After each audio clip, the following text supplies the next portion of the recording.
Hello everybody, thanks for tuning in to tonight's stream. Hope everyone is having a good evening. Let me just get the stuff set up. There we are. Good old crusty Game Boy webcam. Turn this off, turn that on. Oh, you're a split second of the game music in there. That was odd. Let me get my music set up, and then I'll say hello to the channel. Turn that down so you guys aren't getting blasted with that. Feels about right. Okay.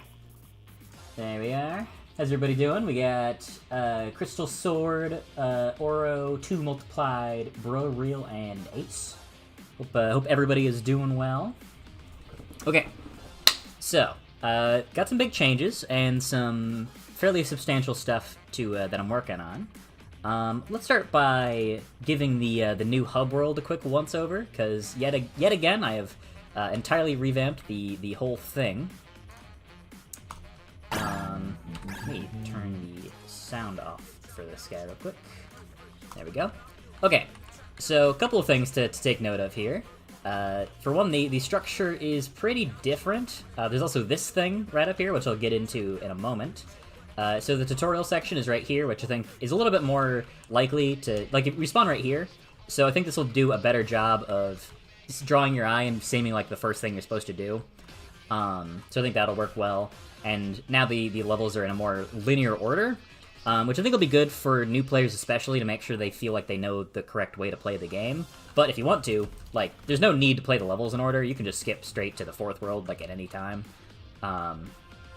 So I think that's cool. This is a little pedestal thing. This ties into the void power in the top left. The idea is that by beating a stage, you'll unlock 1 void power, which is then used to power up this pedestal, which then shoots you up into this section here where you can access the final world. Here's B's little house here. It's a little unfurnished at this point, so that needs some work. Ignore that. That's some testing stuff.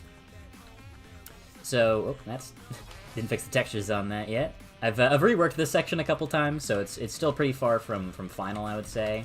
I just realized I still haven't put that thing back. Yeah, but the idea is pretty much intact. So, have something like this. So you sail on over to the second world, and then you go through. Yeah, and then we go up to the roof of the surf shop here, and then ride this surfboard down. And then we loop our way up and around. So it's pretty similar to the old one. Like, the structure of each individual section is pretty much the same, but the way that they're all put together is different. Oh, that one's a little high, isn't it? Yeah, I think it feels a little bit more like an actual, like, hub world instead of just a series of levels. If anything, I do want to add more bits and pieces here and there to make the world feel like there's stuff to explore rather than just being a straight line. Like, maybe even adding some memorabilia or other things here and there to make it feel a little bit more complete, but I think this is a good direction for it to go. Now, for this world here, that is called the Void Core. And this is a little texture test I was doing with, like, some scrolling stuff. Probably wouldn't do this on the outside, kind of just on the inside. I like this sort of feeling it has to make places feel a little more lively. And this is a placeholder texture as well. But this world is going to be a jam-packed fusion of all of the previous worlds and their themes. So this level is pretty early in production, and our main goal for tonight is going to be pretty much just working on this stage here. You can see that the sky is pretty different. We got a nice, like, morphing color. But yeah, we'll go through brief sections that make up the entirety of the game thus far. So, like, we'll go through a very Windmillionaire section, and then we go into these trains that are, like, broken out of the side of the building. We go into one of the surf shops, and then we'll wrap around our way up here. We got a little boardwalk, and then we're gonna boost our way up and around to a section that'll be the Solemn Slalom representation. So we'll go through one of the buildings here, and then burst outside here. This will be all snowy and stuff. And then we have the clock tower here laying on its side, and you'll break in through the roof like that. I'm thinking this whole thing will be at a bit of an angle, so that should make it pretty interesting. And then we'll have a section where you go outside and then back up around to the very top of it, and then that's where the end of the stage will be. So that's going to be the main goal for tonight, is to figure out the layout of the stage a little bit more concretely and start putting in actual like obstacles and layouts instead of just having big empty spaces like this. And also working on this bit here. And then there's Core 2. This one's a lot less far along in development, as you can probably guess from this. So this stage is pretty linear, and to complement that, to contrast rather, this stage will be a lot more open-ended. So it'll be all 4 sections designated a little quadrant, but there's going to be different bits and pieces of each world that's like crashing and intersecting with one another, so it feels like it's all this very layered thing where you can go about it in a lot of different ways. Like I'm thinking a train will be crashing into here, and another one will be like spilling out over here, and then like a big section of snow, like a little avalanche is poured over the train tracks here, and maybe it spills out towards the middle. And there's bits and pieces of rocks that have spilled out of the tower here, stuff like that. So I think it'll be a really fun world. And these are going to be the 2 main like platforming stages for the world, with the final level being dedicated to primarily being a boss fight. But I'll get into that when I get there, because there's a lot of work I gotta put into that. Anyways, let's say hi. Let me read the chat. I've been locked in. Looks good, thank you. I like the hub world. CTR, it is kind of CTR.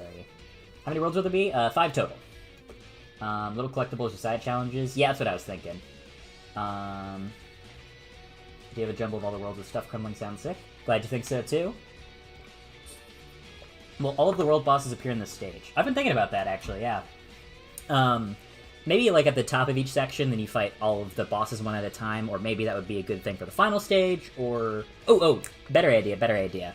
Because each world has, like, the dedicated arena level, so that would be a really good thing for the arena stage, that it has all 4 of the bosses together as, like, the arena challenge. I like that a lot. Didn't realize you'd progressed this far already. Can't wait to see how the whole thing turns out. Yeah. Fun thing about the demo is that was made after the 3rd world had already been finished. And 4th world had already kind of been finished, too. Such a cool idea for the world. Glad you guys are excited about this one. I'm really looking forward to this one. I think it'll be very, very fun. Hey, Eraser Priest, how's it hanging? How many worlds are there? 5. Okay, so let's go ahead and get started on working on this guy right here. So first thing we want to do is come up with some sort of layout for the inside of this section. And since this world is meant to be a good final test, we're not really trying to introduce too many new things here. The main focus is to expand on what the player knows and push them and challenge them a lot, although I probably will be introducing one new pretty difficult enemy. Although, like I said, main focus is on challenging and testing everything the player's learned up till now. So, first thing I'm thinking here is we have an elevated platform here, with a ramp like so. Although, you know what, actually, one thing I do try to factor in is like a natural flow of the level. So, let's say you land in right here. It would probably feel a bit more natural if the ramp was like this instead. So, instead of having to like arbitrarily cut yourself in around like that, you could more smoothly go up and around. I think that would just feel a little bit better, if I had to guess. Okay, so we've got a little tutorial section, introduction section here. So next we need to have something to work our way up here, and I've already sort of blocked out this section is where we want the end staircase to be, so this is the final section the player will get to. That'll then boost him up here. So, you know what? Let's go back and look at what we've already done, and then we can just take a look at, you know, where we could expand on things. Let's go to the 3 buildings revamp. That'd probably be the best place to look. Yeah, so we have something pretty similar, actually. You jump across, boosts you up here, a lot of back and forth with different ramp shapes. And this would be a good thing to expand on right here.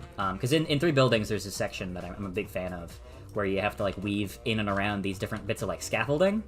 So that would be a good section to call back to. Yeah, okay. I think we've got a good idea of what that should look like now. Okay, let's go back into the cube grid. I think we can... Yeah, we'll do that. Then expand this out a bit. Make that a slope. We can have some fun enemy interactions with that bit there. Thinking, yeah, we'll probably want to do a trampoline right here that leads up to a platform there. Let's get a trampoline set up just so we can test that the alignment on that works. That feels pretty good, especially if we expand that out a little bit further, then that'll give the player plenty of time to do a bit of a wide curve. Oh, screen's doing the thing that likes to go black again. Turn the backup display on. Yeah, that feels pretty good.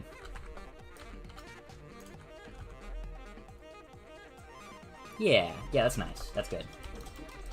Especially if we add an extra bit here. It's like a big J shape to catch the player. Yeah, that's good.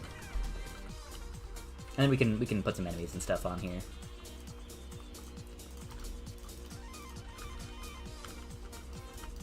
Okay, so what I'm thinking is we'll do that, wrap around here, and then if we do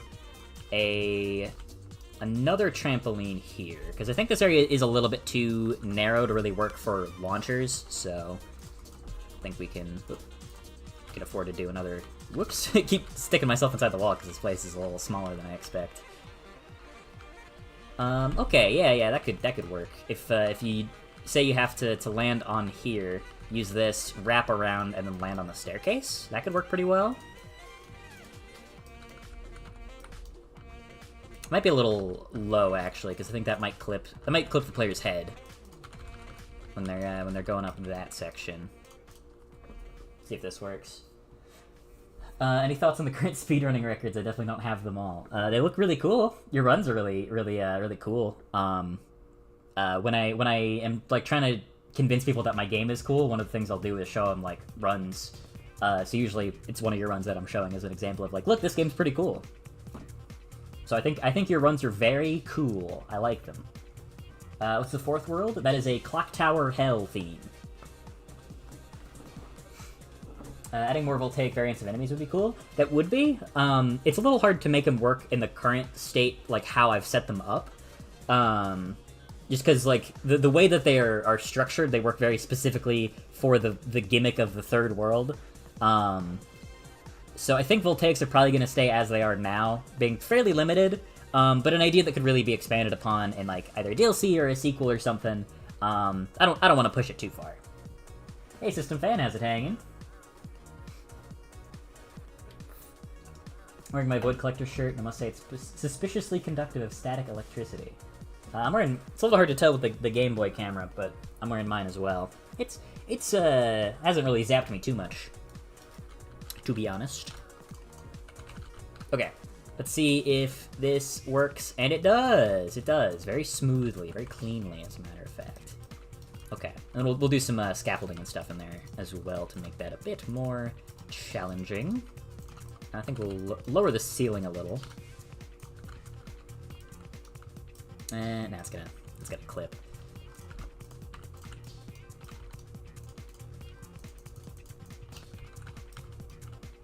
How are we gonna make this smoothly lean into one another? Okay, well, first of all, I definitely fucked up the sizes there.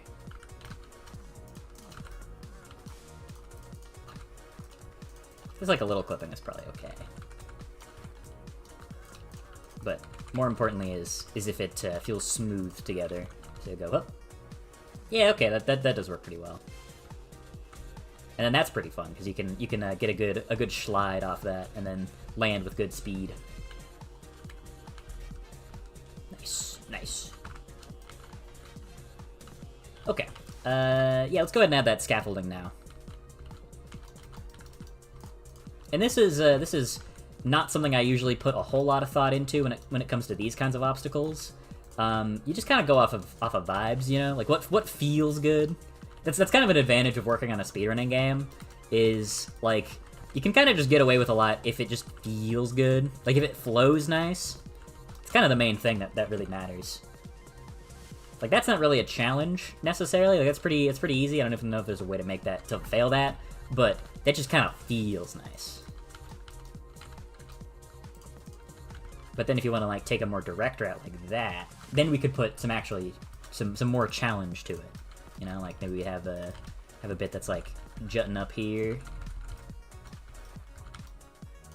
Then it's, like, twisting out, going all around.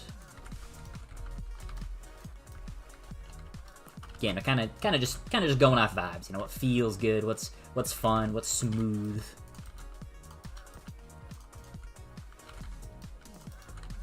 And if you're a new viewer to the streams, because I know my channel has gotten quite a bit larger since the last time I streamed. You might be new to the whole. Whoop, okay, now that's just not gonna work. That's too. That's just putting a damper right on the fun factor. Gonna make it narrow, but not too narrow. Yeah, because if it feels like you actually dodged it, that's a lot more satisfying. What if I had something like that? Because that'll probably not... Yeah, that doesn't play a factor, but it makes it look more tricky than it actually is. Which I like. I like doing that. I think it's cool.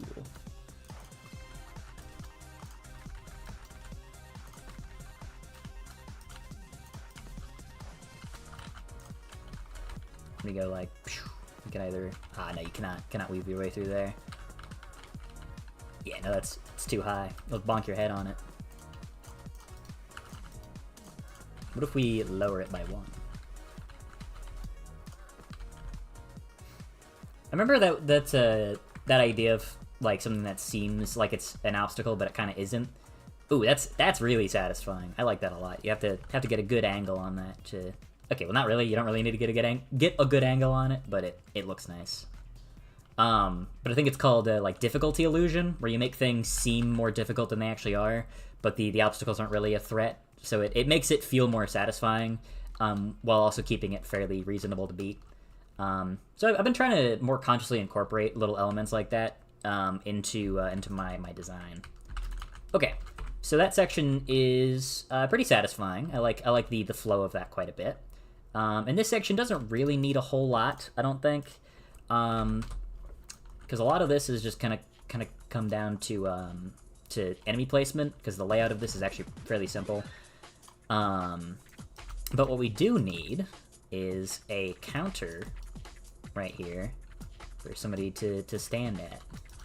You know, put like a Gunther or a Brainbuster or somebody right there to shoot at you right when you get in. And we'll put some rows of t-shirts and stuff to fill that up.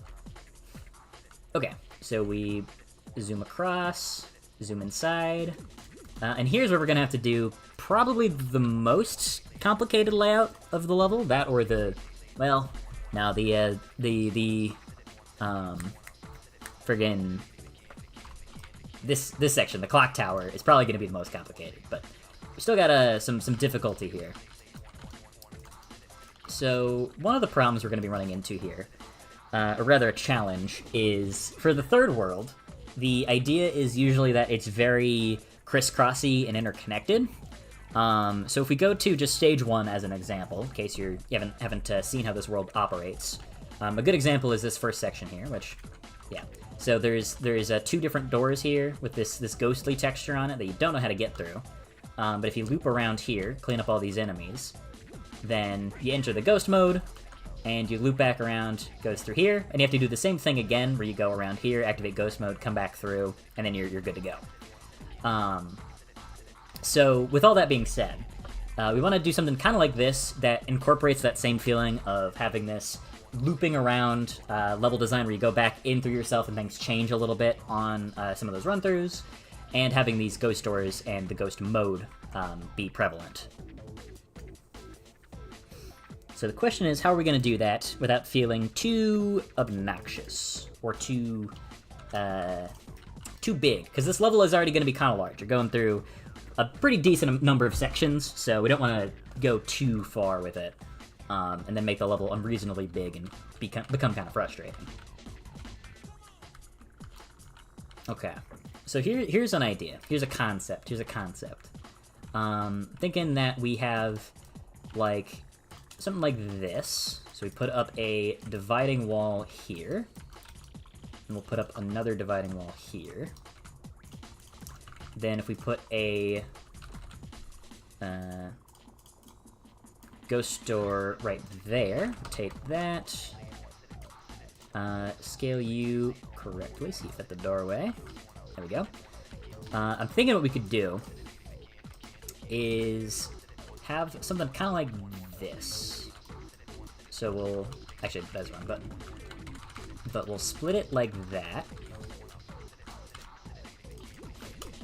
And it could be something like you go in here, you see that this door is a ghost door.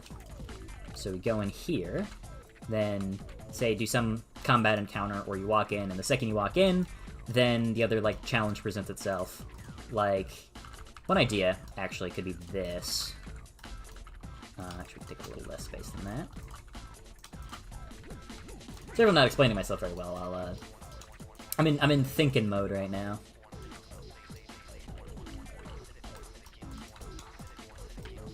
But it'll all make sense in due time. Okay, here's what I'm thinking. So we'll walk in here, have some sort of simple combat encounter, go through here, and then this is where like the ghost trigger happens, like when you go through this door. And there's gonna be like an enemy in this corner to force you to go in, and then Bobbert, one of the ghost guys, will rush out from behind a painting right there.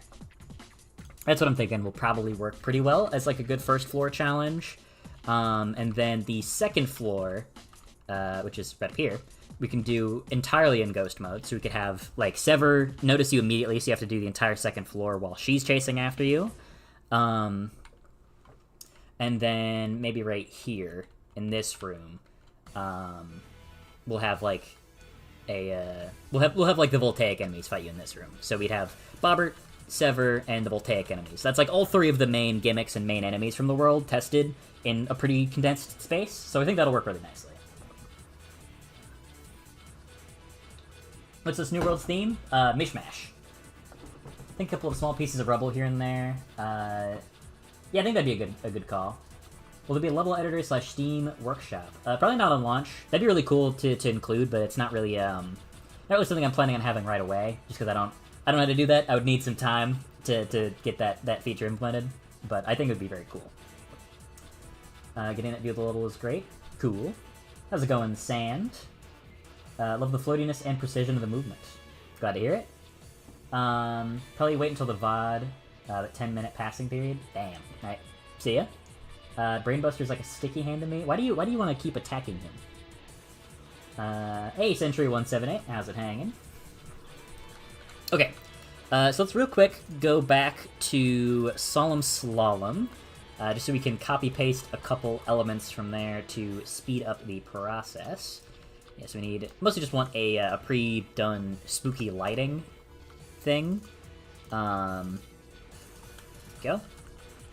And we'll just, we'll put it like right here-ish. So I'll explain what this guy does, because it's fairly simple. So if we, there we go. If we grab a door, rotate that sucker 90 degrees, and then scale it up so it fills the door properly. Pull it forwards ever so slightly, and then we're gonna grab a ghost mode trigger, and we're gonna pull it out so that way it fills the space of the doorway. So when you go through the door, you'll trigger ghost mode, and that will activate this guy right here, that spooky lighting. And what that means is it'll dim the lights, which I have remembered. We're going to really quickly edit these materials. Ignore the terrible looking everything. That'll be remeshed and fixed.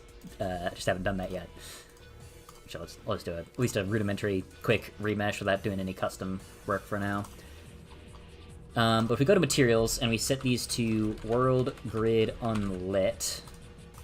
World grid unlit. There we go. Now this doesn't actually have any lighting. These are dim because they do have lighting, and I just don't have any lights in the scene. So we do that, and it shows you what it'll actually look like, because otherwise it'll just be pitch black. Not super important, but there you go. Okay. And then we will grab a Bobbert.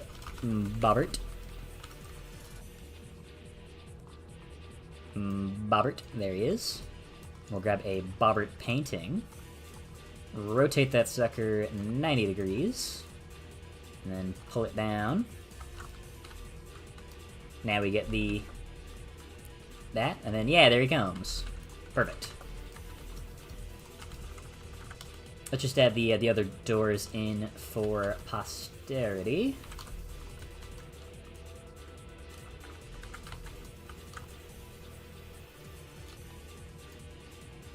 Oh, okay, maybe we'll just want a door for that one. Okay, so now we go upstairs. Actually, you know what? One quick thing that I should do before I forget. Just add these guys in. Yeah. This world just has some pillars and stuff in the corners. Just a nice little aesthetic detail. Probably don't really need to worry about it right now, but for some reason my brain works in like 18 different directions at once. Perfect. Oh. Okay, I guess it's not perfect. Okay, well, Unreal crashed.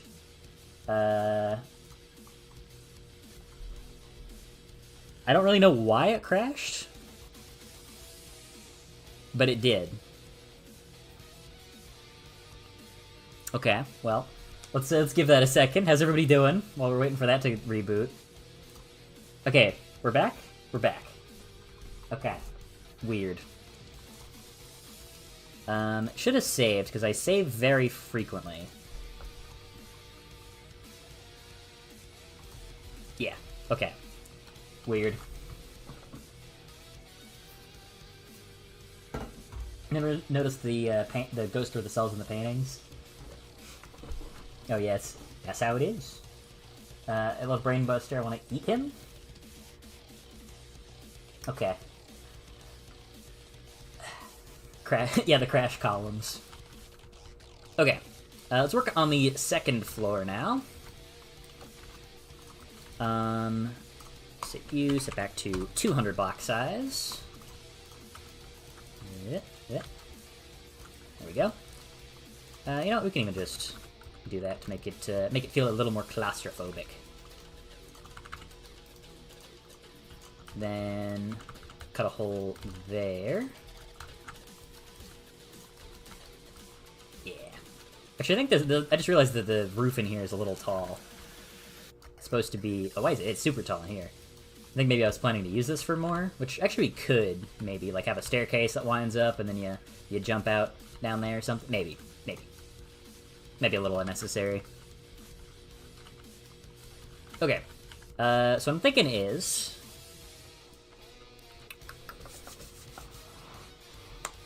I'm thinking. Maybe like right here is where we punch the hole.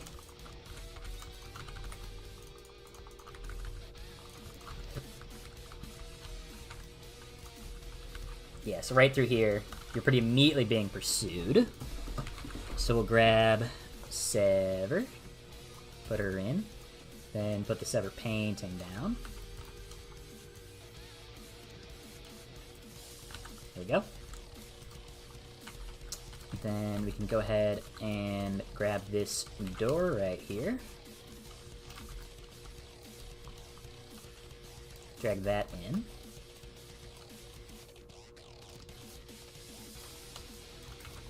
Then rotate you 180 degrees. There we are. Oh yeah, we're not in ghost mode, but there she is. She's in there. Okay, now we just need to figure out what we want to do for the layout. First instinct is, again, sort of cut the room into pieces like that. We can put a door right here.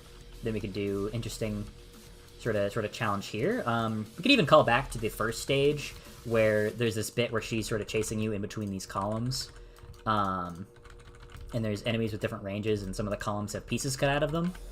And that'll mostly come down to the enemy layout, which we're not really doing right now. We're mostly just doing the actual stage layout first. Especially because I still haven't entirely figured out what I want the new enemy to do yet. Other than that, I'm probably going to make them a 3D model, which will be fun, which will be cool. But yeah, we can have something like this, so we're weaving in and out in between the pillars. Should feel claustrophobic. And then we go through here, and we're gonna want to grab another door. Which we should just put right there again. And then we'll put one here. There we are.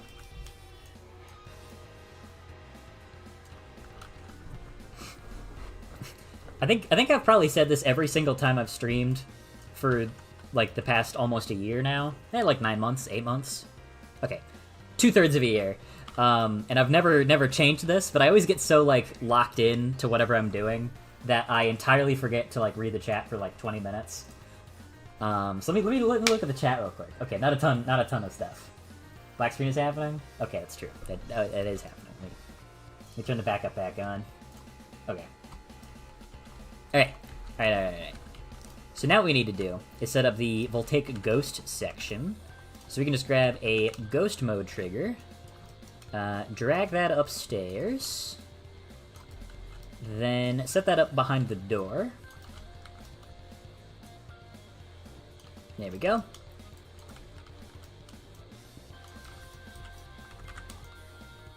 Then we'll set up 2 of them, actually. We'll just lift one slightly higher than the other.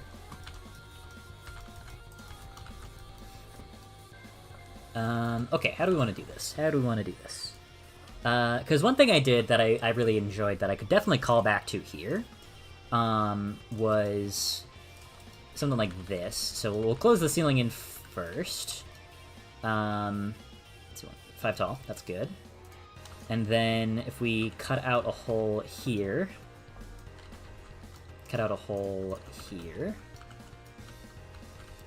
make it decently tall just to give us some room here.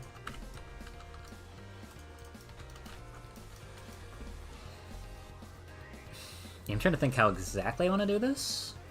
Would I have a spooky lighting and a spooky lighting too? Must have copy pasted it twice. We can get rid of the first one. Don't really need that. Okay, yeah, I'm trying to think how exactly I want to do this. I think I had something for these. How did I do that? I remember there was something I did in the third level, no, second level, that I think was really fun and I'd like to bring back. No, Mark 2. Not that one. Yeah, this one. Yeah, this bit with the sideways dining room here. Yeah, so we had the Voltaic enemies hidden up here waiting on a sight. And then we'd go through here. Whoops, that's the entirely wrong direction. We go through here, and then hit a trigger, and then these guys fall. So if I recall correctly, I had a different kind of trigger. Did I really just call it trigger? I guess I just called it trigger. And then this is... Yeah, okay, a trigger and a trigger block. Right, instead of ghost door. It gives it the illusion of functioning the same, but it's technically a different object, which allows me to do this. Don't worry about it too much, but I coded things in a weird way, so I had to do some also roundabout methods to get everything to work consistently. Okay, set you to... No, x-axis. There we are. Then make sure that you look about lined up. Yeah, it'll do. Not like the player is really going to get a good look at either of these. We're just kind of doing it for the sake of having it feel a bit more consistent. We'll get a... oh, right, they're called a V-Ghost in the files. They're not called a Voltaic Ghost. That is one thing I've run into, is I like to name things weird in files sometimes. Oh, there's not an enemy up there. Stupid. So, like, some things will be called, like, the first part of the name. Some parts they'll be called the second part of their name. Like, for Tropical Train Yard, I usually call it Train Yard in the files, just as like a simple one-word abbreviation. But some places it's called like Tropic. So some things are called like Tropic underscore blank, or sometimes they're called Train Yard underscore blank. It's very stupid. You should not follow my example. You should organize your files much better than I. Okay, we'll plonk a Gunther in there, and a Steve right in there. Then, if we hook each one into their respective fella, then that should do the job.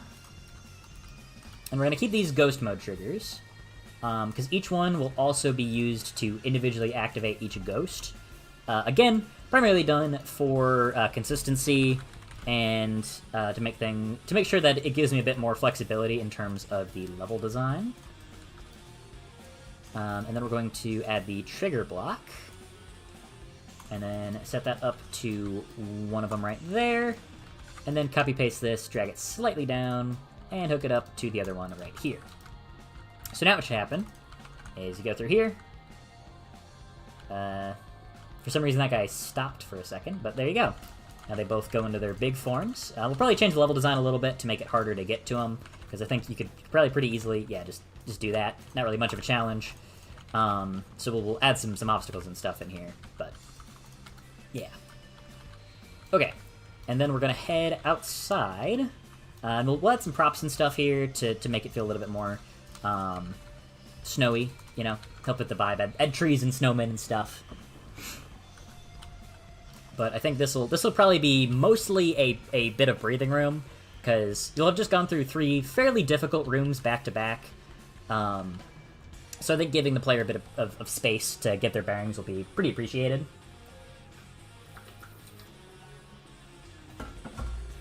I love organizing my files messily. Looked away for like a minute and there's already a semi-textured area with ghost triggers and stuff. I wouldn't say it's necessarily semi-textured. In a white void. I am in a white void, actually. It is strange.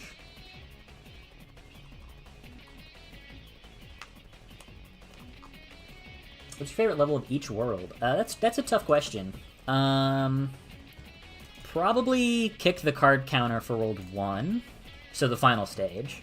Probably the final stage, the boss stage as well for Tropical Train Yard. Solemn Slum is probably stage 2? Stage 1 or stage 2? Timely Demise, probably stage 2 as well for that. Probably this one. This section in particular is one of my favorite parts of the whole game. I think it's very satisfying. Yeah, I'd say those are probably my favorite of each. Okay, now let's get to designing this guy here. Now this is where things are going to get complicated, and that's for a couple of reasons. So, first thing I'm going to do is make a new folder, and we're going to call this, Demise.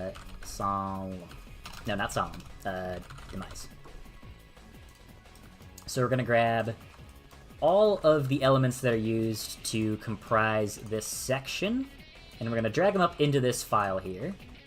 And we can set it to invisible to make sure we didn't miss anything. No, we did not. Perfect. So now we can just grab all this stuff very easily together and do whatever we want with it. So that's cool. Because the idea with what I want to do with this is to tilt it up at an angle like this, have some like support beams and stuff coming out from here. Maybe even like put it at a bit of an angle like that or something, so you burst in through the side and it's all like askew. Maybe not at that angle, actually. That could be kind of nauseating. It's quite a distance upwards, isn't it? Bah, bah, bah. Yeah, you'd have to... Okay, we'll probably change the exact angle of it a little bit, but I hope you're seeing the vision here. How far does this get me? Pretty far. Whoops. Let's real quick change that so it sends me to the right stage. Core 1. Here we are. Now if I reset, it'll actually... Okay. Well, it doesn't... the respawn point hasn't been set properly, so it doesn't really work, but it will work.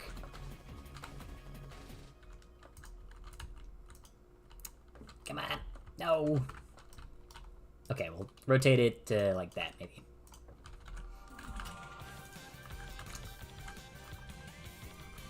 Sorry, I've gotten distracted just toying around with this. But here's the idea. Something kind of like this, and then you go outside to the left or right, wrap your way back around up to the top, do a little other section here, plops you out right back up here, and then you run up across to get to the end of the stage, which would be like on a platform, maybe like right up here or over here, just so you can see it from the start of the stage. Thinking mostly for visibility, sight lines, something or other. Actually, I wonder almost if it would work better like this. At least from like a sightlines perspective, that's a little bit more interesting. What if we do this? That's kind of cool, right? You know, and it's like that, and then it's like pop pop. It's kind of a cool visual. Maybe even put it a bit askew, you know? That'd be cool.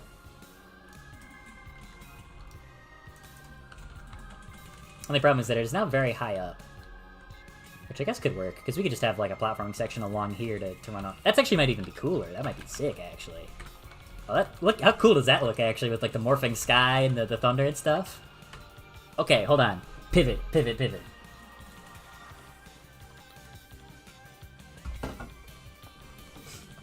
This stage will be long. Yes, it will. It will be long. It will be quite big. It's already shaping up to be quite big, quite huge, which is good. This world's supposed to be difficult. It's supposed to be a good final challenge.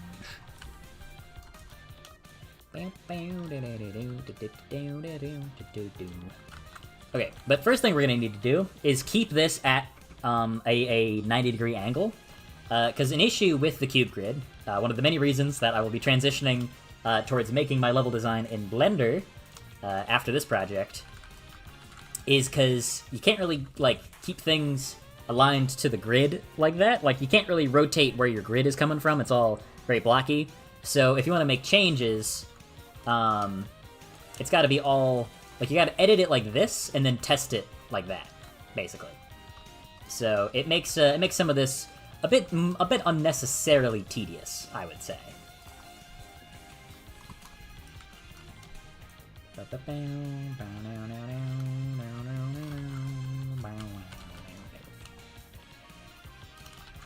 Okay, so we'll do some testing like this, just for the sake of posterity.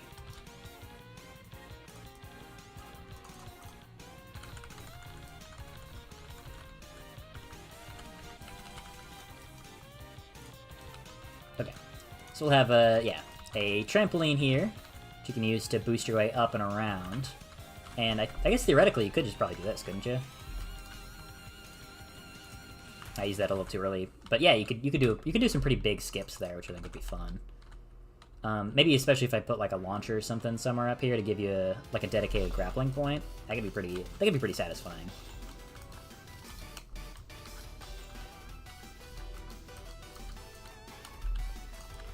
This isn't gonna line up, is it? No, it doesn't really line up well. You could just do this, I guess. Yeah, it's still a bit misaligned. Actually, no, that lines up pretty well. It's a little... It's cutting into it a little bit. Because these are two different blocks. They're not part of the same mesh. So we might have a little bit of Z-fighting. So I'll fine-tune that a bit if I need to. But yeah, we could have some sort of interesting platforming here. Start by just putting something together, seeing how it feels.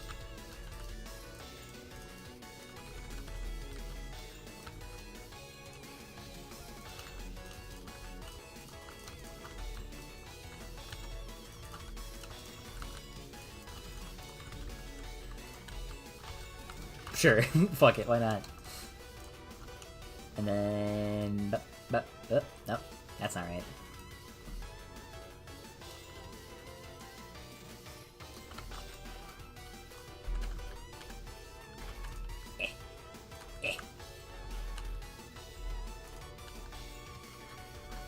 Yeah, okay, so some things are definitely going to need to be changed to compensate for the whack angle we're working with here.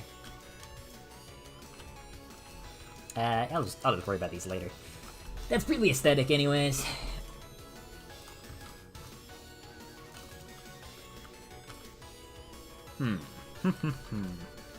How are we gonna make you work? Could just try something like that, and then if we rotate this guy... Oh, that's misaligned. There we go. If we do something like this... Something like that. Then, boom. Bop. Let's do 10 degrees. 10 degrees is probably good. It's probably still too steep to walk up. It is. It is indeed too steep.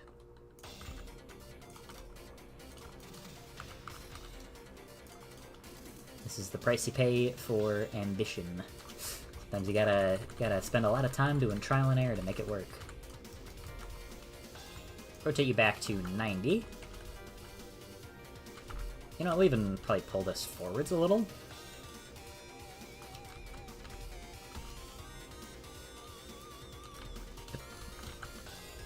Could also just have a launcher. That'd probably be a bit easier than all this finagling that I'm doing. Why don't we just do a launcher? Why don't we just do that? That would probably be smarter.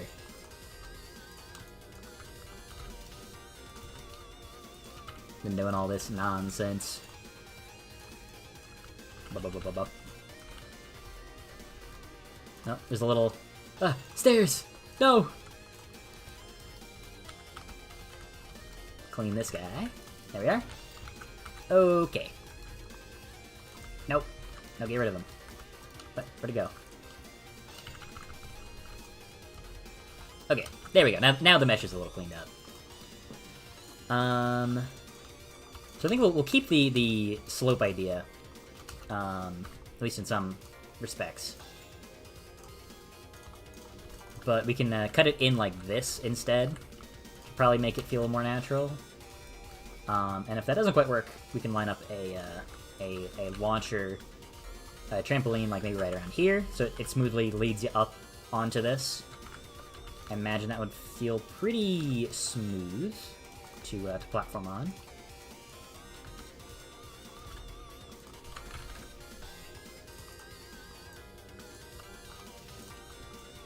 There, just put one there for now. Cut this inwards a bit. Then make the whole thing a sloped-in section. I need to actually bring that down a little. Something like that. And then if we do... Yeah, I think we'll just do that. We'll bring the whole thing down a little.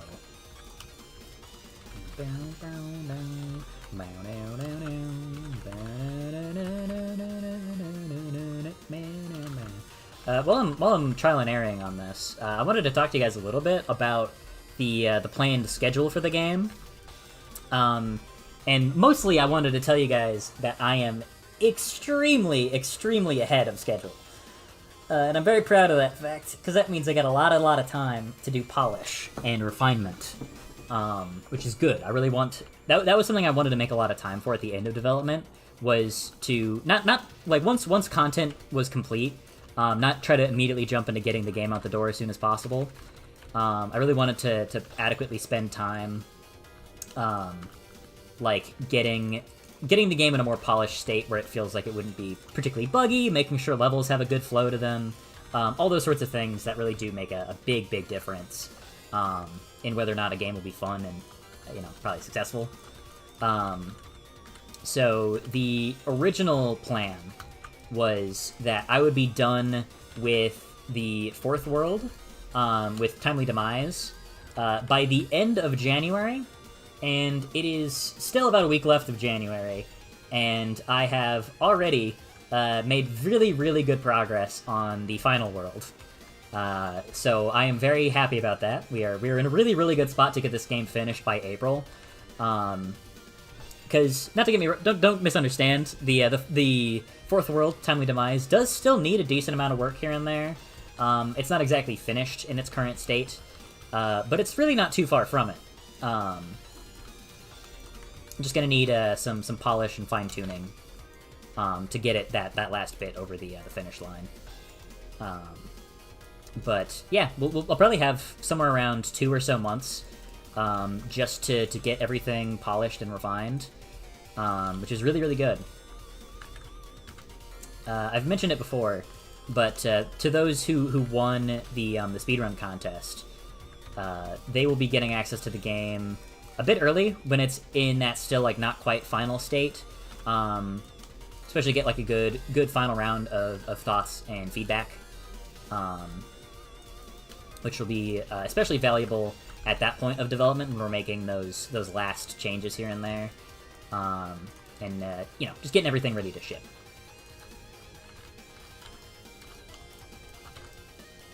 I think I can probably get rid of this entire section a little bit. Like I can cut this in a little. No, I cannot. Okay. Whatever. Keep it, I guess. What is this for? Oh, yeah. I see. Right, now I remember why I did that. Okay. Okay, so we'll go in like this. Probably have a bit of a height on it. Let's start by blocking this section off with a small ramp and slope. And these can, since this will be tilted this way, like that way, we'll have a bit of a height advantage. So I don't think these slopes need to be super steep. You know, let's just experiment for a little bit, see where this takes us.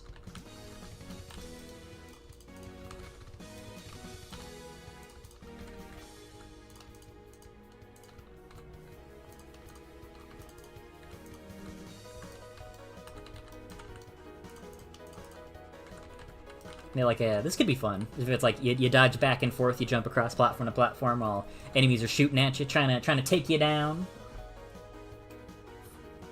Does Timely Demise have an arena stage? It does. Yeah, it's like this. It's give a quick little. Whoop, I think I spawned myself on a wall. Yeah, there we go. Give a quick scan through. Fight this guy. You'd normally go through a speed gate, but I think I'm gonna rework that a little bit to make the speed optional or something. Maybe I'll make it so that you can go out of your way to stop the speed to make it easier, but you'll have to lose time to go turn the speed off or something. Okay, I know I just said I wasn't gonna do a full run through, but I basically did. Oh yeah, keyboard. Bada bing, bada boom, easy peasy. That's one that definitely needs some more work. I think it's a little simplistic, not super interesting where it's currently at.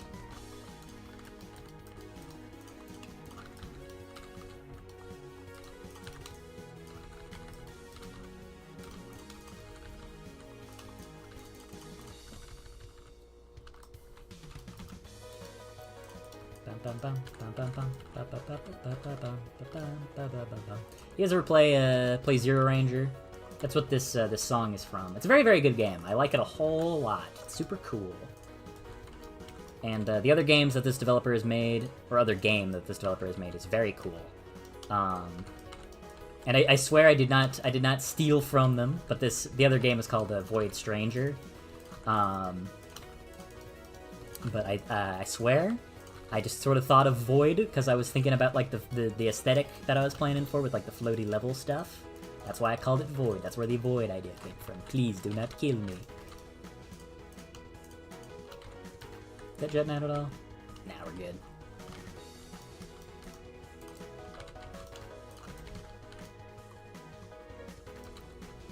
Yeah. Nope. There we go. Yeah, I'll figure that out later. Okay, let's give this section just a quick run through, see how that feels, see if we need to make any major adjustments, any big old changes here or there.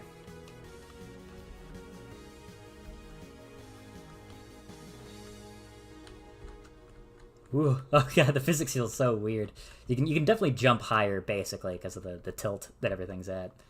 It almost doesn't feel like you're at an angle. Just because how it looks.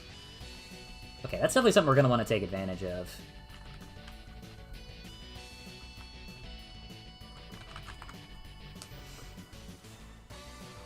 Void Collector is Z fighting. Using ray extruding when something's at an angle, you can make better platforms. That could be interesting. I hope this game is as successful as it could possibly be. Hey, you and me both. That would be really cool. I want this game to do good. I wanna.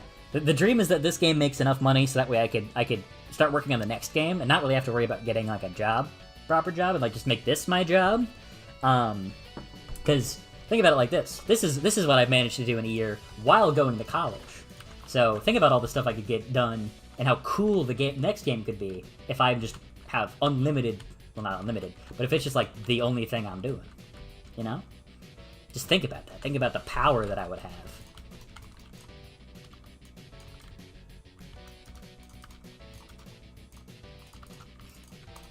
But yeah, that'd be sick. I mean, this is like my dream job. This is the thing I want to do more than anything else. I love video games. It's like my favorite thing. They're so cool. I love them. I love them to death. I just want to make them. I want to make them. They're cool. I'm just repeating myself. But where we're currently at, I would say that the game is on track to be fairly, I would say at least a moderate success. By my standards, it's definitely on track to be a success. Like for what I would want out of it. You know, we'll see how much of a success it turns out to be. But there's a pretty decent number of wish lists right now. The YouTube channel is done pretty well, a lot better than I expected. So, you know, I'll have at least more of a platform to potentially direct people towards whatever I do next. If game development doesn't really work out and I go into graphic design instead, you know, actually use my ding-dang degree, then I've got, you know, the whole game process is one hell of a resume piece. So that's good at least. And really, no matter what happens, you know, even if the game doesn't really take off in the way I quite would want it to, I don't know. This has just been such an awesome experience, and I'm so glad I finally bit the bullet and was just like, yeah, whatever. I'm just gonna commit a year and some change to making this game. It's been really worth it. And a big part of that is everybody who tunes in and offers their advice. Because I think if I didn't have a lot of people who played it to let me know what they thought, I think the game would be in a far worse state right now than it currently is. And it's just been so cool. I'm very lucky to be in the position I'm in.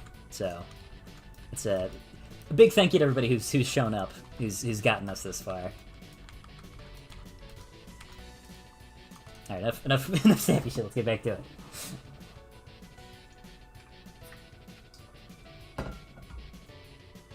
Probably gonna get Void Collector when it releases, as you should. I keep doing this. Void Collector is the game of the century. I like the optimism. Could you please put it in a bundle with Shady Knight so I can get both speedy games at the same time? I don't know what Shady Knight is. I don't know how that works. Like getting into bundles with other games. That'd be cool. Why not? You really see the graphic design major guy in this? We need one speedrunning YouTuber to make a video on this, and BC the next Pizza Tower. That'd be cool. This is like I try to not ask too much of the audience. Typically. Every Seppi YouTuber, thank you. Hey, I get why they say it all the time though. I mean it. It's really it is quite meaningful. As I was saying. Oh yeah. But I think the one big favor I'm gonna ask from you guys is when Next Fest is on, just like any like person you know who's any like streamer, YouTube channel you watch and they're playing the Next Fest demos and stuff, you gotta insist to them that they play Void Collector. That's gonna be the big chance. That's my time to get this game out there. That's the favor I ask.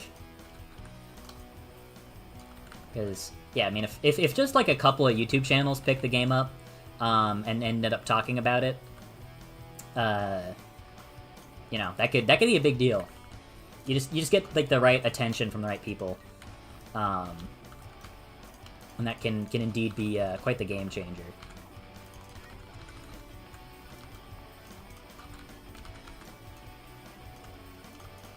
Sorry, I'm not talking, I'm just thinking about how I want to lay this out.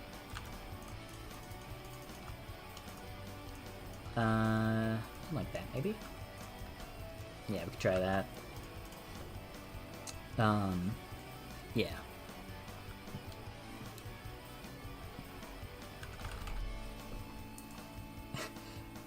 The more I think about it, it's kind of nuts. Like the entirety of April and May, like late April to early May, is going to be a roller coaster and a half, if I had to guess. If primarily for the fact that that's when, you know, for when the game is going to be coming out in April.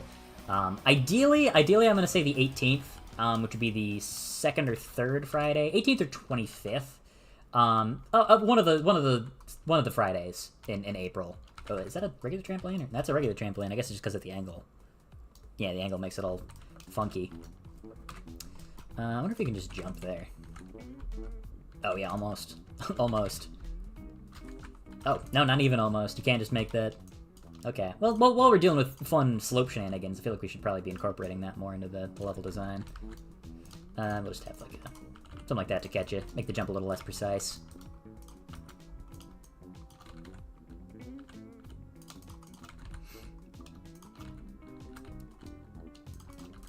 There we go.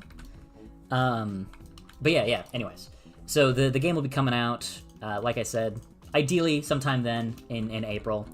And then once that happens, then that's when I gotta really just knuckle down and promote my ass off. So that's gonna be making a ton of videos. That's gonna be sending out emails to a bunch of like game YouTubers, giving them free codes and shit. That's yeah. And then not only that, not only am I going to be you know, working on releasing the game, probably doing some emergency bug fixing and stuff. Although probably won't be too many, because I'll have spent a decent amount of time before the game launches, doing all that already. But we'll see. Ideally, it won't be too many. That feels pretty natural. Feels pretty smooth. Yeah, I like that. Yeah, so it's going to be a lot of promotion, a lot of sending the game out, a lot of making videos and whatnot. A lot of stuff.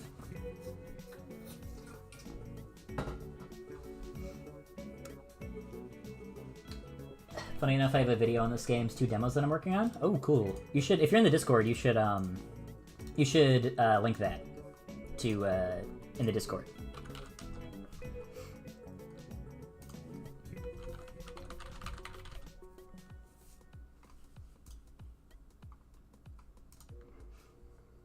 April 18th is my birthday. It would be a rocking birthday. Avoid collector releases on that day. Ooh. Greatest FPS you've never heard of. Yeah, I could see that being a title. Alright, enough talking about future plans and shit. Let's get back to working on the level properly. Okay, so we boost up here. We're going to land probably around here-ish. And then we will continue upwards like so. Probably dip down into here and then climb back out. And then exit the stage right here-ish. Yeah, right about here. Okay. We'll use the, oh, I textured, this, shit, I made the wrong part. Okay. Whatever, not a big deal. We'll just make a new mesh here. Set your origin to 0, 0, 0. We'll just extend that out like this. Yeah, because I've got a specific idea for what I want to do with this. Thinking we go up here and then hit like a launcher that sends us out into this this final platform here.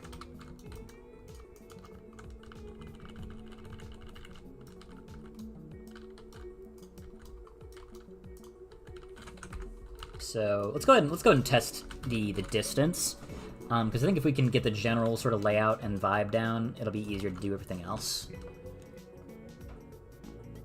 Yeah, that lines up really well. If anything, I think we could just extend this out a little bit longer, and we can fine tune that more a bit later. No need to make this one too punishing, because it would be kind of frustrating to fall all the way back down after everything you just went through. But again, this is the final world. We're going to be expecting quite a bit more out of the player than we did prior.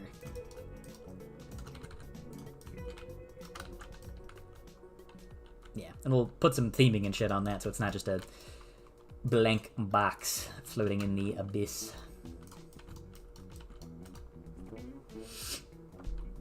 It was so itchy.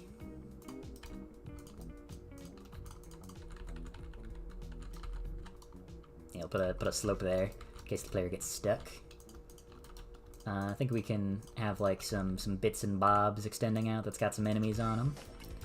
Yeah, something like that. Honestly, this is actually, yeah, the top section here is going to be very reliant on what enemies we place, and this is probably going to be a really good spot to test out the new enemy. So I'll probably save the intricacies of up here until I've figured that guy out and have tested him a little bit better, so we know what we're dealing with. Yeah, I think that makes good sense.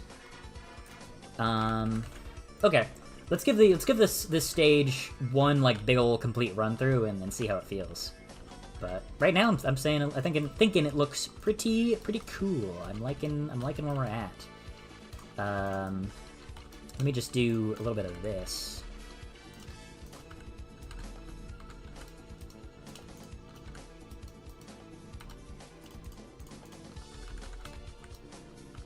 You know what? For better visibility, I think we'll do something like this. Doesn't go in, does it? No. Yeah, there we go. Now it looks a little bit more solid. I mean, it still looks a little ridiculous from a physics standpoint, but it's cool. You know, it's cool though. It's cool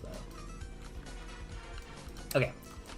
Anyways, let's go ahead and drag the player start node right inside of our spawn building. Then rotate him so that is facing the correct direction. Now that looks about good. All right, let's give it a run through, see how we're feeling about this whole ordeal.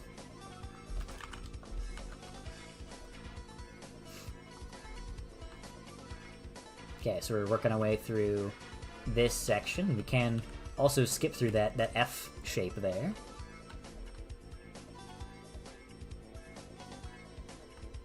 I mean, even the enemies in place, liking the flow of this stage quite a bit. Oh man, this stage is gonna be massive though. Not a problem. Final world and all, but it is big. It's gonna be an imposing challenge to say the least. And then good old Butter. Oh shit! There he is.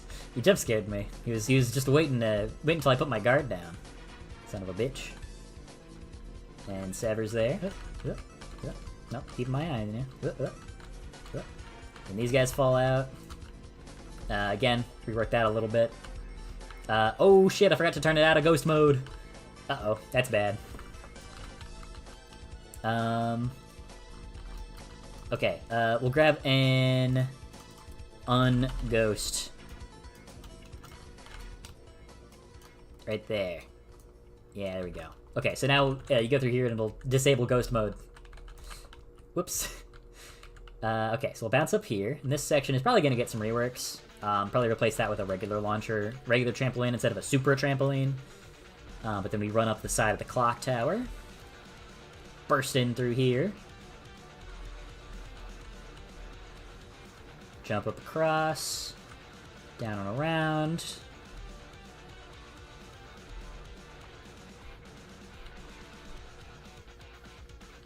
Then we climb up to the roof, and blast across to the end. Okay, I think it feels really satisfying. It's got a good flow to it a lot.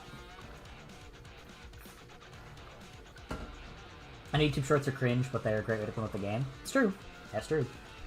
Not optimism, I just genuinely love Void Collector. It's my game of the century. Very much it means to me. Well, you know what? I appreciate that a lot. It's very cool. It's just very refreshing, I guess. That's a good word for it. So many of my previous like endeavors have just been, if there was any reception to it at all, it would just be like complete apathy. And it is just very nice to have something that I care about so much that other people also care about. It's very nice to see, and I you know, it's sappy, whatever, but I mean it. Not only has my love of this game brought me out of a dark place, it's also gotten me friends and into a cool community that thinks my art is awesome. Your art is awesome. It's very cool. I'm glad to hear that it's helped. My stupid ass shit has helped. Yeah. What genre would this game be? It's an FPS platformer. That's what I'd say. We'll skip this song. I think people didn't like this song last time. We'll go Colony 9. I'm feeling Colony 9. It's looking good. Won't be able to stay, unfortunately. Alright, well, thanks for stopping in, Eliza Lark. Appreciate you being here. This level from afar looks like the big gun from Subnautica. It does kind of look like it does look like a big gun. I wonder if this will help it or make it look less like a big gun. Because one thing I realized I forgot to do for the clock tower, and this is a crucial element for any good clock tower, really, is the big pointy part. So you know what? Something I might do for some of the other clock towers as well is like sharpen their point down into like one actual point. No, you're misaligned. There we go.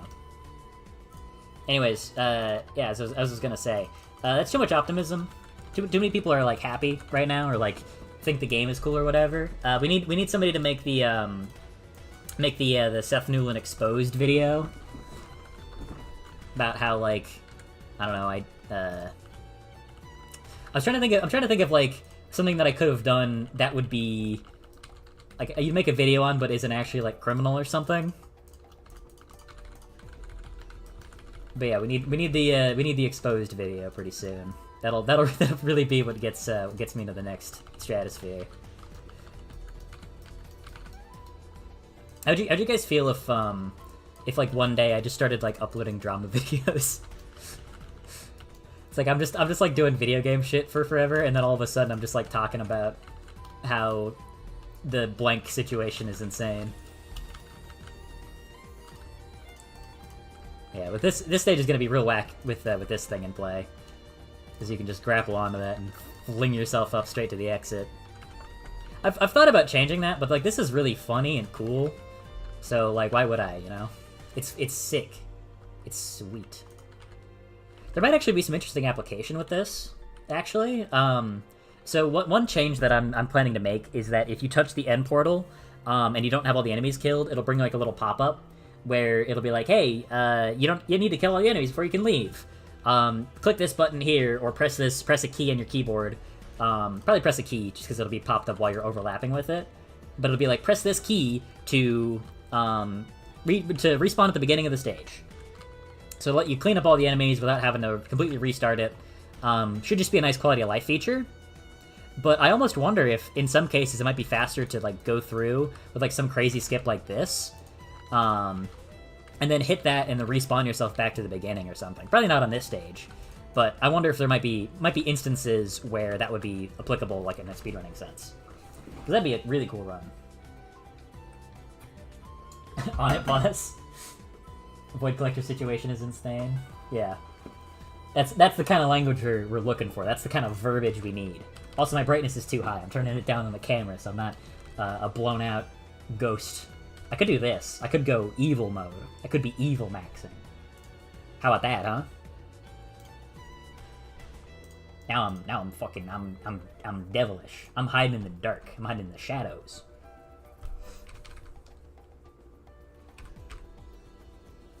Nope, too bright again.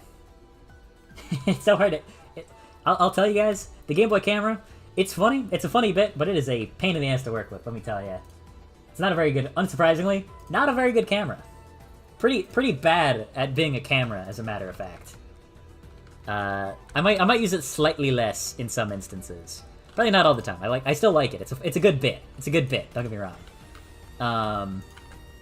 But on like special occasions, I'm probably gonna try to not have the goofy meme camera, like on launch day, like the launch day celebration stream. Probably not gonna be the Game Boy camera. That's probably gonna be the case. Found gravitational pull of Pepsi funny. Oh, you guys have seen that one? You found that ancient relic of Seth lore. Back when I was that one was pretty much for fun. I wasn't really trying to do anything with that, but it was it is kind of like an early attempt at YouTube, I guess. I should probably unlist it one of these days because it's kind of funny. But I have a video on my channel that was like a review of Super Smash Bros. Ultimate. But the game didn't come out, like, it came out like a week after I uploaded the video, so I just like lied and came up with a bunch of bullshit the whole video. And it got like 700 something views, which, you know, I had like 10 subscribers, all of whom were like my friends or family. So it went well outside of just me. And it was very, very funny, because there weren't really like mean comments or anything, but there was a shit ton of dislikes from people who found the video and then got mad that it was a lie. It was a fabrication. It was fraudulent. Why did the unghost not work?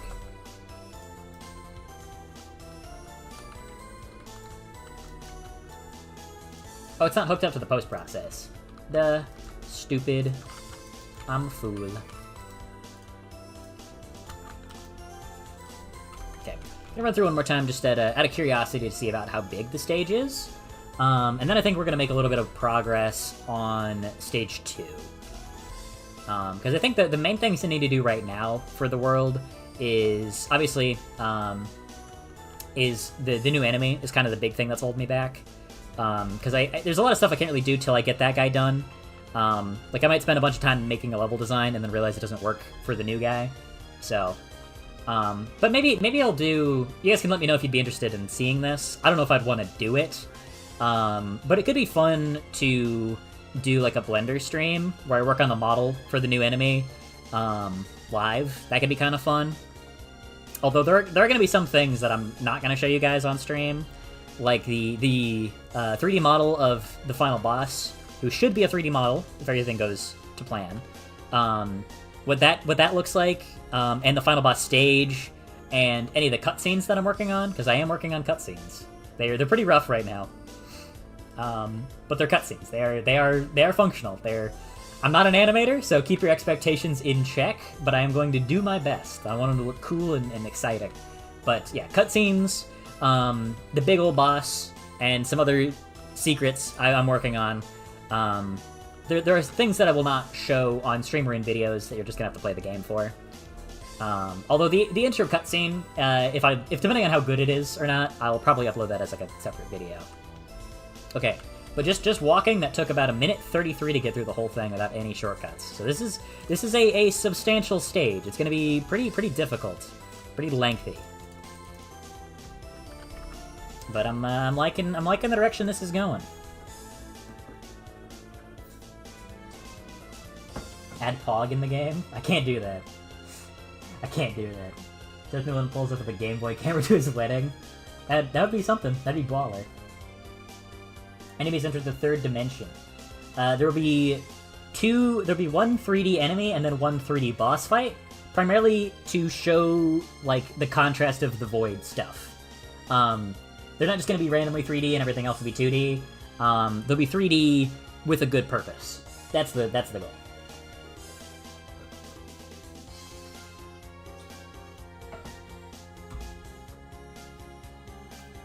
PowerPoint type cutscenes. They'll be smoother than that. I'll tell you. They'll be a little bit smoother than that. But again, yeah, expectations should be fairly low. Bam, bam, bam, bam. Oh, well, okay, decided to sing along to the song right as it ended.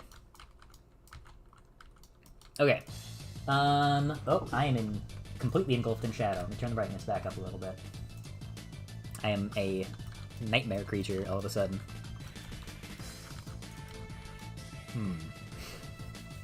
How do we want to work? How do we want this to work? How do we want this to work? It could be like this one could be like buried in snow or something. That'd be kind of cool. Like if we do... First, I think we need to expand some of these sections a lot, because this is kind of small. If anything, I think maybe having this like arbitrary middle section doesn't really need to be there. Like we could just make this one sort of big flat plane. I'd probably get the idea across just as well. Yeah, like instead of having the weird dip down section, which is kind of nice for adding a little bit of visual texture. Like it adds some depth to the stage, which is nice. But I think we can do that a little bit more effectively just by the placement of the hazards and stuff. Yeah. Although now it's now it kind of looks like a Roblox map. It's like that one game where like you play as 4 different colored teams and you like blow up each other's towers or something. I haven't played Roblox in a hot minute, but I recall playing that one back in the day, back as a youth. Back when I was the age of most of the people who watch my channel.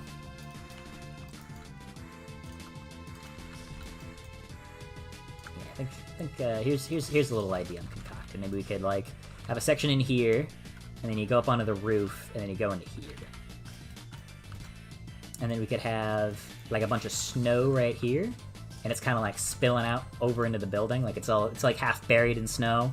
So you gotta like trudge up the snow or something, and it's like there's a train that's like half buried inside of the snow. That'd be cool.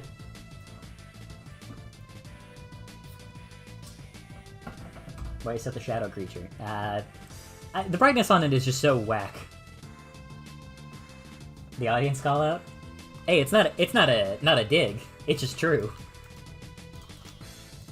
A lot of the viewers are on the younger side.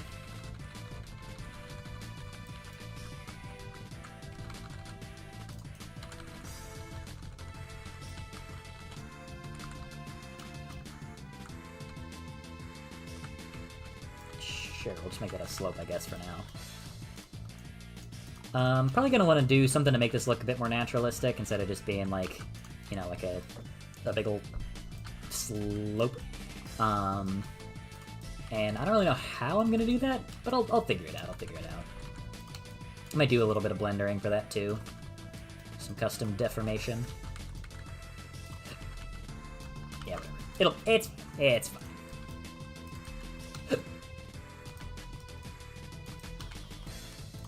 I don't know if you guys have noticed, but you wouldn't have noticed, whatever.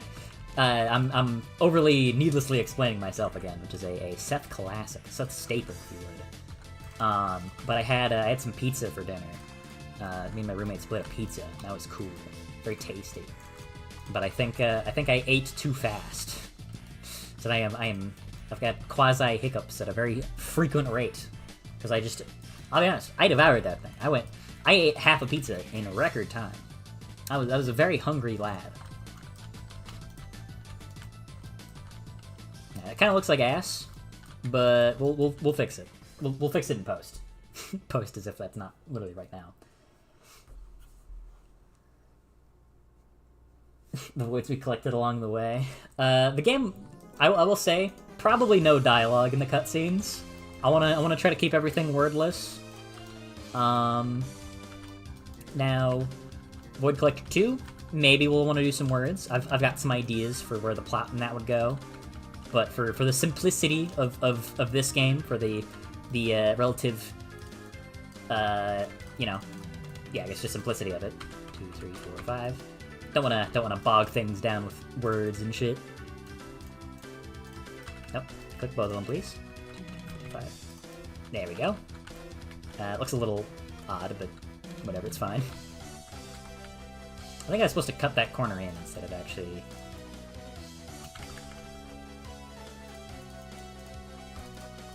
Why does that look weird?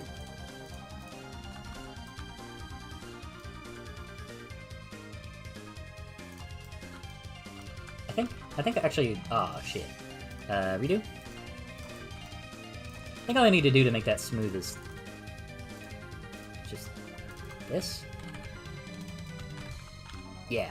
Okay, now it looks smooth. Weird. Yep. And then we'll have a big hole right here where one of the trains crashed. Like, we'll probably have a train here, train at an angle here, train here, crashing into the wall, and another one that's like broken off into the snow. It's like tilted on that side or something, it's buried. Oh, that could be really cool. Yeah. Here's what I'm thinking, So one of the trains has crashed. You go inside of the train, where it's like open and it's free of the snow, and then that train like links up through like to this section. Like there's a little hollowed out bit of snow inside that leads you through here. That's a cool idea. I like that. I like that a lot. Dog would just be characters breathing on each other, like a mumbles. I mean, I was definitely thinking like a Banjo-Kazooie style of like voices if I was gonna do voices. I don't think I will, but it would be like just little like not that exactly. It would sound less brain damaged than that, but that kind of vibe, you know.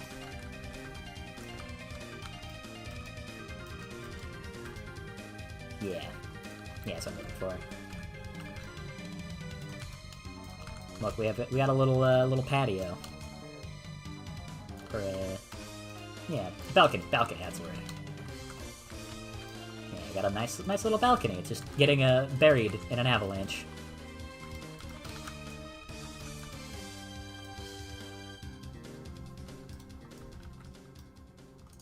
Yeah. Okay. Yeah, I like the direction we're going with this.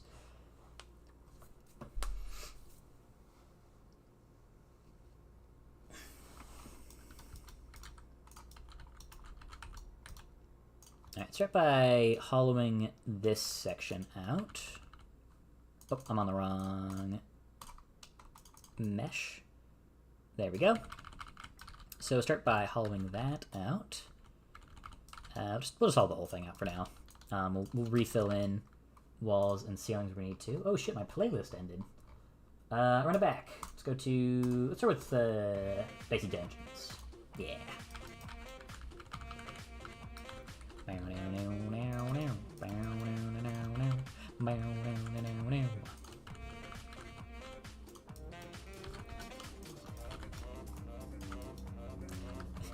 was thinking about something. Probably early to be thinking about it because, you know, it's first game's not even out yet. But you guys are gonna be like, good luck trying to like follow me as like a developer if you like end up have an interest in the next games I make. Like I'm gonna be going all over the place. Like I've got a bunch of different ideas, none of which are in the same genre as each other. Like I can tell you this: next game I make, not gonna be a first-person shooter. I think it'll still have the signature Seth touch, whatever the hell that is. If there is a signature Seth touch. Yeah, it's probably gonna be like almost entirely different art style wise and gameplay wise and genre. Like it's gonna be every single game I make is probably going to be extremely different from one another. So be prepared for that. I've got a lot of different ideas. 2, 3, 4, 5. So this is the train that's collapsed on its side. I think it needs to be one taller. Yeah, and then we'll hollow this section out. Just cut that all the way through for now. We'll just leave it open for now. And then we'll also do the same here for the snowy section.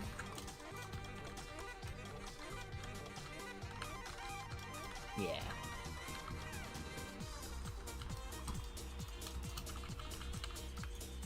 We'll carve our way through here and then figure out where that takes us. Yeah, okay, something like right there. So we cut through here, make this a bit more of like an open area, and make this like a door that has been snowed in or something.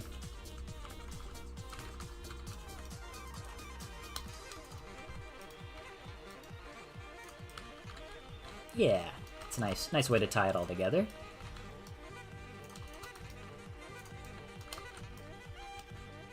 Yeah, I think that's a lot of fun. I like that design idea a lot.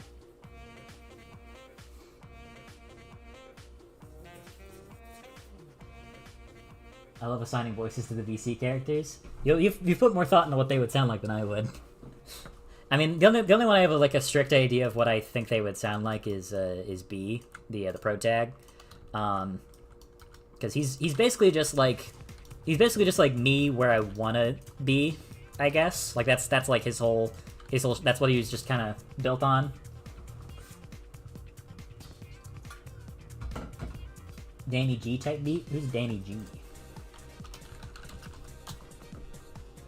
Musical artist.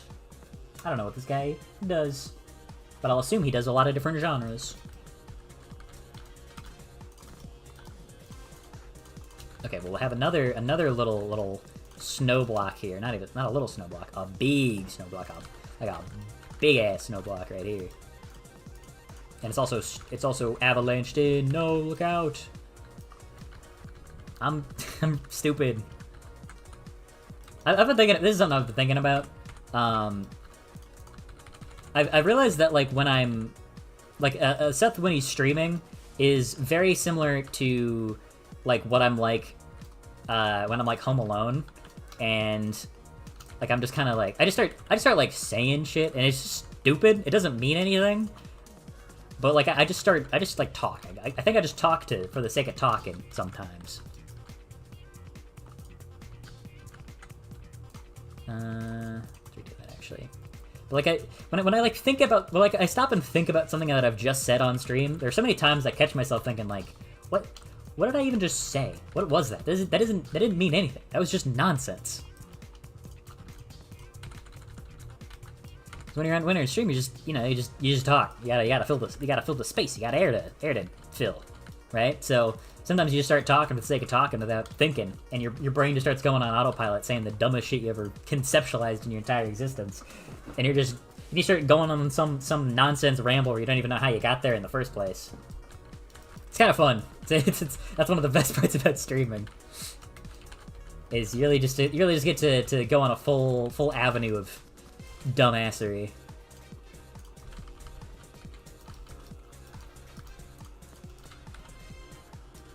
And I'm glad I took a little break from streaming. Tonight has been a pretty fun one. The last stream I did, to be honest, didn't really want to do it. Just kind of did it out of obligation. But I was super fucking tired.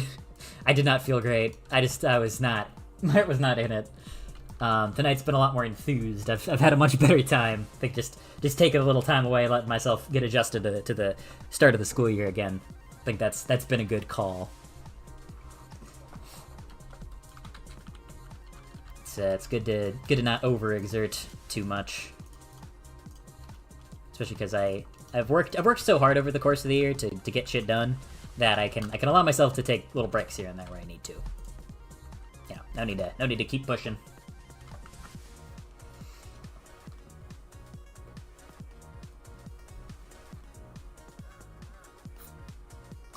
Be always where you want to be. Oh shit, that's true. That's bars. But yeah, that's why B is just like a guy who's doing.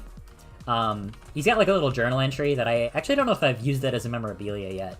But it'll probably be one of the ones I use later. But he has like this memorabilia piece, a journal entry where he talks about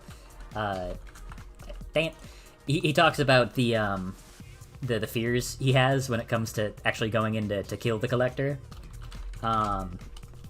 And it's just like a little metaphor for like doing a big ass thing that you've kind of been wanting to do for forever, but now you're actually doing it and it's scary. That's not a metaphor for anything. That's just, don't worry about that. That's also why he's married and has a kid, because he's an ideal man. He's got all of his shit together.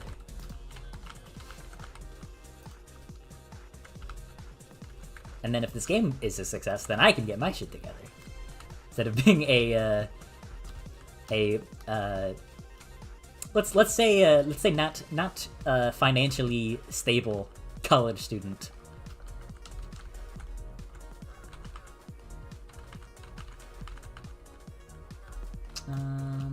What was I talking about? I don't know. I'm just saying shit. This is the thing. Like I was talking about. Sometimes when you're streaming, you just start like saying stuff just to say stuff, just filling air, yapping about fucking nothing.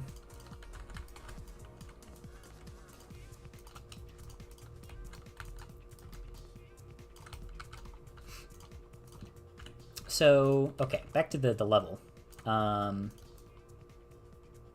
Some parts I'm a little less.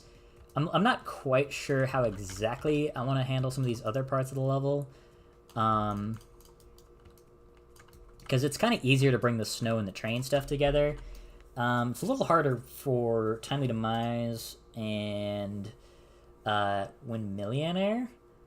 Like in my head at least, it feels kind of more difficult to bring those two together because they don't have quite as many stand-up themes. So I might just have to have big like chunks of floating rock and stuff to bring that mishmash, floaty, crumbly fusion vibe or whatever. B is a crazy name. Oh, his name is Bourguignon. I can't even pronounce it. It's a French beef. Then opposed to Sever sounding like marzipan. I don't know what she sounds like. Seth, did you make this game because you're scared of marriage? No. It's because I'm scared of making a video game. It's only partially true, but that is why he is.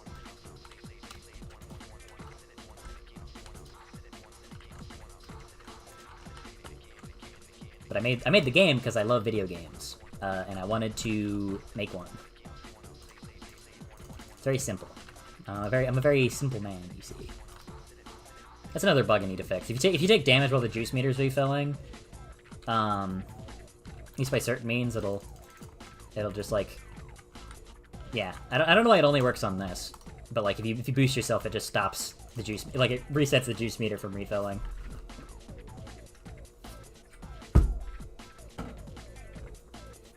He has beef. He does have beef. I think sort of balcony could be a good way to do it. That could work pretty well. Hey Ozzy, how's it going? Glad to have you on stream. Okay. First thing we can do here is just to add a little bit of detail.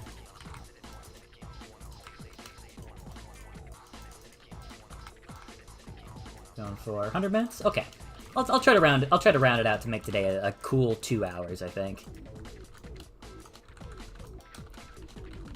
So we'll go another good 20 minutes. Keep trucking on a bit longer. We could definitely do something right here, right? Like there's got to be like an opportunity to like bring like these bits together.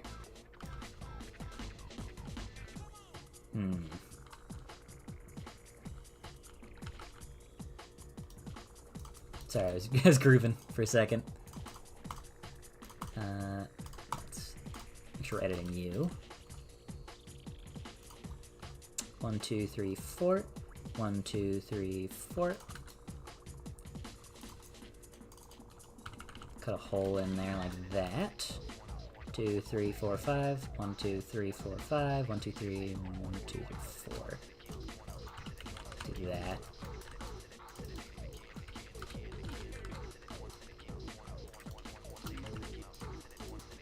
Just gonna do a little bit of trimming on this section. Oops, might have gotten a little overzealous. There we are. 1, 2, 3. Okay, that should do us well. 2, 3. 1, 2, 3. 1, 2, 3. And 1, 2, 3. There we go. Let's grab the windmill blades. Oop. Windmill blades. This is the correct one? I can never remember which one's the correct one. I think the correct one's smaller. Let's call it blades. Yeah, blades 2 is what I called it. So fun little bit of Void Collector trivia, Void Collector history for any of the newcomers to the community. These blades have been historically kind of a nightmare for me to get functional. They would start like rotating on the wrong axis, but only on some people's computers. But it would never ever happen for some people, myself included. Like I could not replicate it on my end, like pretty much ever. but it would consistently happen to some people. Like Luke Peden, big supporter of the channel, he was getting that to happen like constantly, like every time it would happen. Which was very strange, it was very weird, very odd. Oh, that's floating in the air. But I did fix it. That hasn't, nobody's reported that happening anymore, and it was kind of just due to some weird jank on Unreal Engine's part of like, just some like stuff to do with like rotation not being consistent or something. It was dumb. It was just really dumb. But it was weird. These blades have certainly caused a cumulative headache for me over the course of development. Even though they seem really simple. And they are simple. They're just deceptive.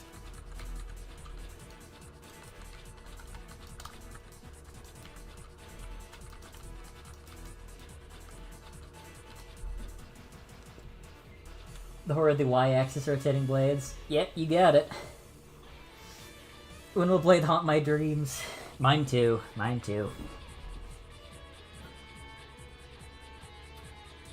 Someone needs to make a Gunther x Steve Streck fanfiction. Didn't that already happen?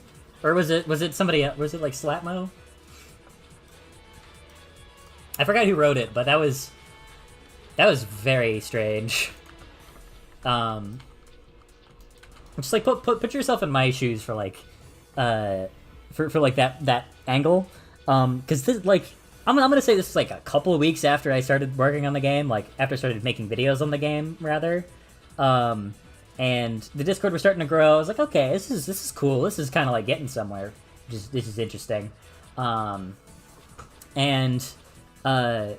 People like very quickly start drawing like fan fiction or like writing fan fiction and drawing art of like the characters kissing and stuff. And I'm like, it was just really weird. I just didn't expect it because all the characters are like dumb, colorful blob people. And then I didn't read it, but there were several people who read the fan fiction somebody wrote, and then they were saying that it was really well made, which is just so strange. Like there are people, somebody in this very chat room, as a matter of fact, who have put infinitely more thought into the personality of these characters than I have. It's like I just kind of go with vibes, you know. It's like I haven't thought too hard about what Gunther's personality is. You just look at him and it's like, yeah, that's Gunther. That's him. He's him.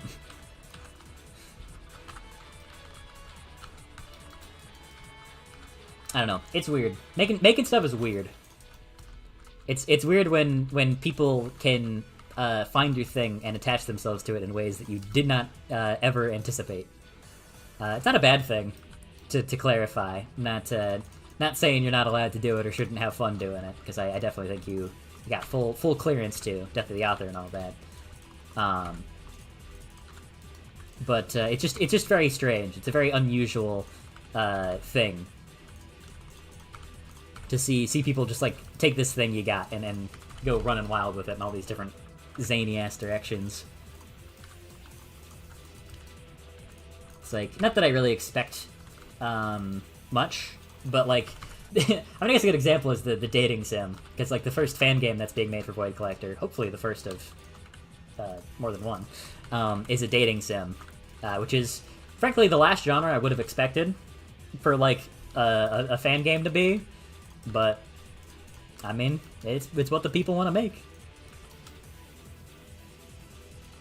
1, 2, 3, 4, 5, 6, 7, 8, 9, 10, 11, 12, 13, 14, 15, 16, 17 is probably the length.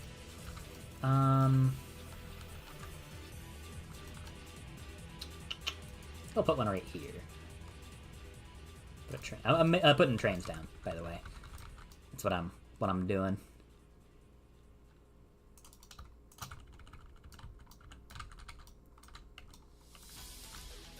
I'll put another one in here, crashing through the side of the building.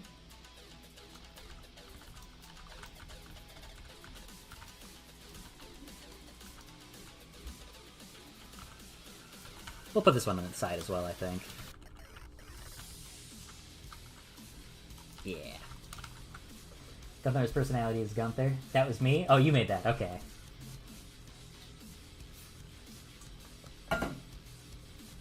Yeah, I haven't... Like I said, haven't read it. It's very unusual. But keep doing what you want to do. Hide 2026. Yeah, no, I've seen those. You didn't hide those. Is the dating sim still in development? That's a good question. Experiencing burnout from programming, so it's gonna have to wait. Understandable. Very understandable.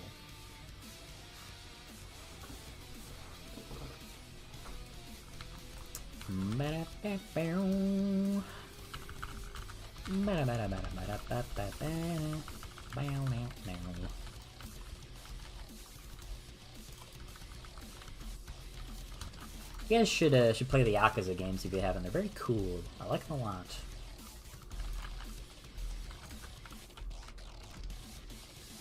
No, I'm sliding. Maybe this would be a better first level, because I think the non-linearity of this one might make it a little bit more approachable, and I think just in scope, I feel like it's going to benefit a bit from being smaller if it's more open. So I think maybe this would be a better first stage of the world instead.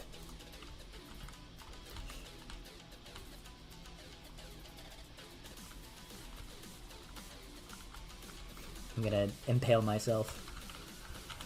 Ah!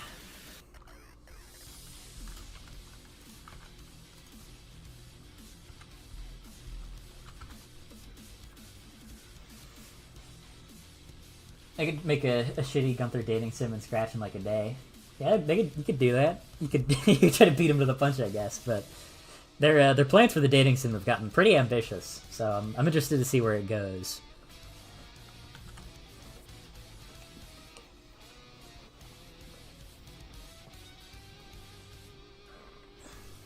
I'm tired. I think I should probably stop streaming. I'm sleepy.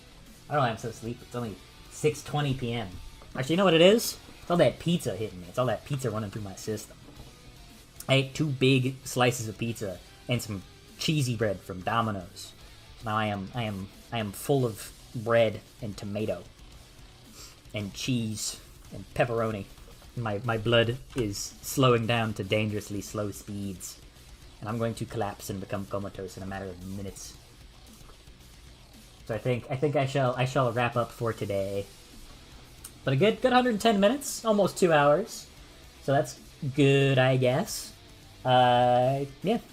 As always, thank you guys for showing up. Always appreciate you being here, hanging out, giving your suggestions and memes and stuff.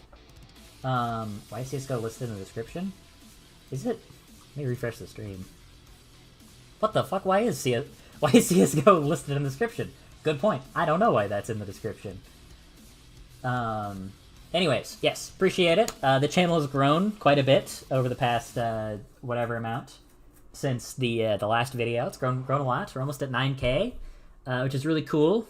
Appreciate it as always. So yeah, I'll see you guys next time. We're getting close. The game is almost done. It's really close to being done, at least content-wise. It's probably going to be at least another month or 2 from when all the levels are done to when the game actually releases. But we're close. It's going to probably be April. Like, really, really confidently, most likely going to be April. Yeah. Hey, Godspeed.